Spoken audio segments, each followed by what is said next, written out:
강아랑의 정치톡 시간입니다. 4월 12일 시선을 집중시킨 정치 뉴스 만나보시죠. 첫 번째 정치톡은 병역 특례의 검토 기준입니다. 윤석열 당선인의 대통령 취임 행사에 초청 공연이 거론됐다가 논란이 되자 취임준비위가 결국 초청하지 않기로 결정한 글로벌 아이돌 그룹이죠. BTS가 최근 병역 특례 문제로 다시 정치권에서 거론이 되고 있습니다. 국민의힘 정책위 의장이자 국회 국방위 간사인 성일종 의원이 오늘 언론과의 인터뷰에서 BTS 병역 특례 부여에 대해서 정부와 여야 모두 긍정적으로 생각하고 있다고 밝혀서 눈길을 끌었는데요. 어떤 내용이었을까요? 우크라이나 사태가 난 이후에 한국에도 이 BTS들이 병역의 의무를 다하기 위해서 군에 간다 그러니까 한국에도 지금 현재 전쟁 상태냐 이러한 문의가 너무 많이 오고 있다는 거예요. 예. 그래서 빨리 검토를 하자라고 하는 양당의 간사 간의 협의는 있었고요. 예. 정부 쪽에서는 가능하면 빨리 좀 처리해줬으면 좋겠다라고는 의사가 왔었습니다. BTS가 군대 간다니까 한국도 지금 전쟁 중이냐를 묻는 문의가 쇄도하고 있다더라. 이렇게 언급을 한 성일종 의원. 여야 간 이견이 없고 정부의 요청도 있었다면서 국회가 곧 BTS의 병역 특례 문제 해법을 위한 본격적인 법 개정 절차에 들어갈 것을 예고했습니다. 현재 국회에는 큰 업적을 세운 대중예술인도 예술요원으로 편입할 수 있도록 하는 내용의 병역법 개정안이 계류돼 있는 상황인데요. 성 의원은 BTS 병역 특례 문제를 공평성과 국가 기여도 두 가지 측면에서 긍정적으로 검토해야 한다고 강조했습니다. 예를 든다고 하면은 클래식 기타 연주회에서 1등을 하거나 전주 대사슴놀이 같은 데에서 우승을 해도 병역에 면제를 주고 있습니다. 그래미상이라든가 또 빌보드 어워드라든지 아메리칸 어워드 같은 세계의 팝을 주도하고 있는 문화를 주도하고 있는 데에서 우승을 했었을 경우에는 이게 안 들어가 있어요. 그래서 균형 있게 좀 잡아야 되겠다라고는 생각을 하고 있고요. 가장 중요한 게 국가 기여도입니다. 빌보드에서 우승을 한번 올라가면 약 1조 7천억 정도의 경제 유발 효과가 있습니다. 현재 병역 특례를 받고 있는 예술인이나 체육인은 42개 분야입니다. 경제 유발 효과가 큰 BTS 같은 대중문화 예술인 역시도 공평성이나 국익 차원에서 이들과 공평하게 병역 특례가 검토돼야 한다는 게 성 의원의 설명입니다. 사실 BTS의 병역 특례 논란 이번이 처음이 아니죠. 지난 2018년 BTS가 빌보드 200 차트에서 2회 연속 1위를 기록했을 때도 갑론을박이 일었었는데요.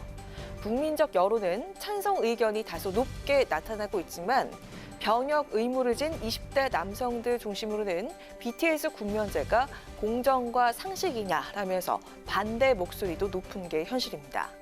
과연 여야 정치권이 국민적 공감대를 통해 이번엔 BTS 병역 특례 문제 결론을 낼 수 있을지 국내뿐 아니라 전 세계 팬들의 관심이 모아지고 있습니다. 이어서 오늘의 두 번째 정치톡은 작심 행동과 작심 발언입니다. 어제였죠. 대통령직 인수위원회 기획조정본부가 인수위원인 국민의당 이태규 의원이 돌연 인수위원직을 사퇴하면서 정치권과 언론의 이목이 집중됐습니다. 이 의원은 인수위원직 사퇴뿐 아니라 새 정부 첫 내각에도 참여할 의사가 없다고 밝혔는데요. 윤석열 당선인과 안철수 인수위원장 간의 단일화를 이끌어낸 주역이자 안 위원장의 최측근인 이 의원의 갑작스러운 사퇴 선언에 정치권 일각에선 공동정부 구상에 균열이 생긴 게 아니냐는 관측이 제기가 됐습니다. 이 의원의 이 같은 작심 행동이 윤 당선인에 대한 항의 표시란 해석인 건데요. 국민의당 측에선 전날 발표된 1차 내각 인선에 안 위원장의 측근이나 추천 인사가 한 명도 반영이 안 됐다는 점을 지적했습니다. 당사자인 이태규 의원이 현재 코로나19 확진 판정을 받아서 출근하지 않고 있는 상태고 주변 사람들과도 연락을 주절한 것으로 알려진 가운데 이번엔 안철수 인수위원장도 직접 작심 발언에 나서서 눈길을 끌었습니다. 제가 인수위원장을 맡게 된 이유도 함께 새 정부의 그 청사진을 제대로 그려가는 것이 아주 중요한 일이기 때문에 그 청사진을 제대로 실행에 옮길 만한 능력 있는 분들을 또 추천도 해드렸습니다. 그렇지만 그 인사는 당선인의 목 아니겠습니까? 인선 과정에서 특히 제가 전문성이 있는 분야에 대해서는 조언을 드리고 싶었습니다만 그런 과정은 없었습니다.